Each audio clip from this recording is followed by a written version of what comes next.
ঐতিহ্যনগৰী তেজপুৰত আকৌ যৌৱনে আমনি কৰে। জনপ্ৰিয় অভিনেত্ৰী বৰষা ৰাণী বিষয়াই উন্মোচন কৰিলে তেজপুৰ 10ম চলচ্চিত্ৰ মহোৎসৱ। সংস্কৃতিৰ প্ৰাণকেন্দ্ৰ তেজপুৰত অসমীয়া ক্লাবৰ বালিৰাম লহকৰ ভৱনত ২৬ ডিচেম্বৰত 10ম বাৰ্ষিক তেজপুৰ চলচ্চিত্ৰ মহোৎসৱটিক আনুষ্ঠানিকভাৱে শুভাৰম্ভ কৰে অসমৰ জনপ্ৰিয় অভিনয় শিল্পী বৰষা ৰাণী বিষয়াই। অসমীয়া বোলছবিৰ ইতিহাস আৰু বৰ্তমানৰ সমস্যাৰাজিৰ বিষয়ে ব্যাখ্যা আগবঢ়াই এসময়ত জনপ্ৰিয়তাৰ শিখৰত থকা যৌৱনে আমনি কৰে বোলছবিখনৰেই দ্বিতীয়টা ৰূপ অহা ২ জানুৱাৰীত শোভামুক্তিৰ কথা ৰাইজক অৱগত কৰে বৰষা ৰাণী বিষয়াই।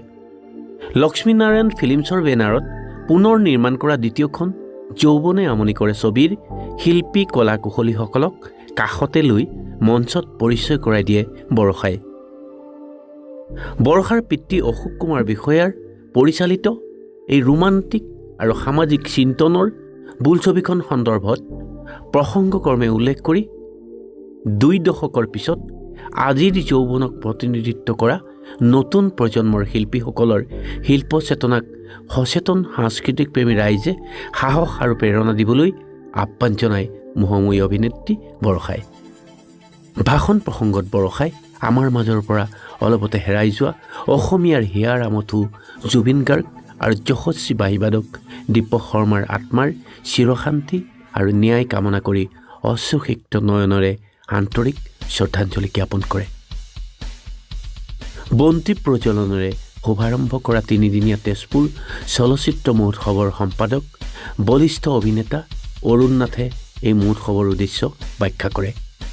ইয়াৰ পিছতেই চলচ্চিত্ৰ মহোৎসৱৰ কাৰ্যসূচীৰে নিবেদন কৰা মৃণাল ডেকাৰ পৰিচালিত বোলছবি মালামাল বইজ প্ৰদৰ্শন কৰা হয়।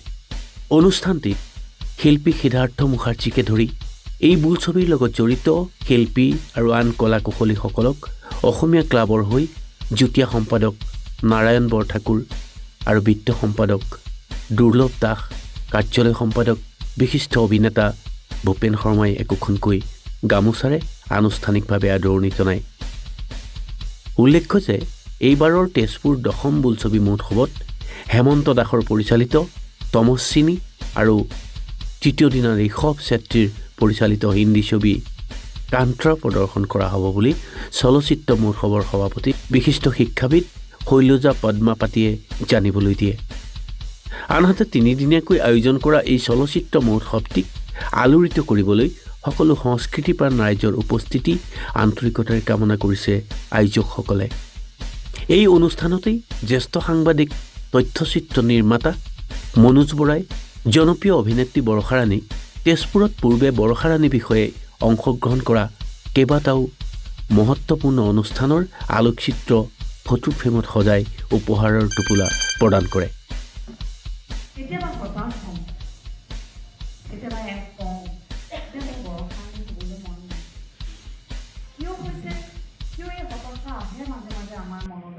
মই নাজানো, কিন্তু এবাৰ মোৰ কিবা এটা সৰু কিবা এটা বেমাৰ হওঁতে মোৰ বম্বেত দেখাওঁতে মোক ডক্টৰজনে সুধিছিলে, চিকিৎসকজনে, হোৱাট ডু ইউ ডু? তেতিয়া মই ক'লোঁ I am N actor. What is the problem with you all famous people? Why do you take so much stress? নাজানো কিয় বা ক'ৰবাত এই যে মৰমৰ লগতে ক'ৰবাত এটা দায়িত্ববোধ থাকে নেকি সমাজৰ প্ৰতি, যি দায়িত্ববোধে অহৰহ আমাৰ মগজুত খুন্দিয়াই থাকে যে আমি মানুহ, আমাৰো ভুল ধৰি নমৰালৈকে ধৰি ৰাখি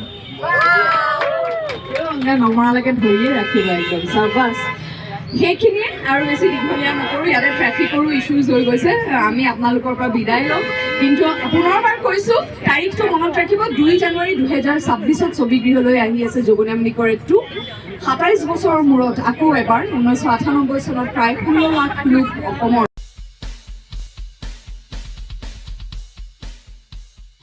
দ্য ছ'চিয়েল ভিজন।